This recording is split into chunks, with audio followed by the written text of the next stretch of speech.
guys, in this tutorial we are going to learn what is Redux and what are the different terminologies which are used in Redux. So Redux is basically a predictable state container for JavaScript applications, and it helps you to write applications that behave consistently and run in different environments. And in simple terminology and React Native terminology, Redux is basically a JavaScript library which we will be using to connect our client side with the backend, and Redux is used to handle the backend APIs and to post and get the data from the APIs.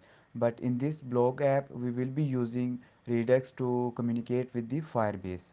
Now in Redux we have different terminologies that are actions, reducers, and store, and we will explore them one by one. A store is basically just a plain JavaScript object that allows components to share state, and you can think of a store as a database, like it stores the state of the whole app.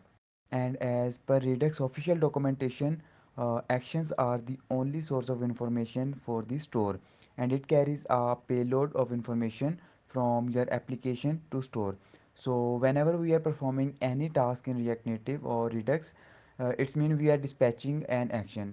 For example, we are performing a login, so we have to dispatch an action of type login.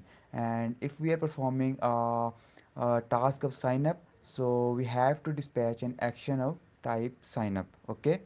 Finally, the reducer is a pure function that takes the previous state and an action and returns the next state. Now let's suppose if we have dispatched the action of type login, so reducer will take that action type, and in response to that action it will return the next state. So guys, in the next tutorial we will be connecting our blog app with the Firebase database using Redux.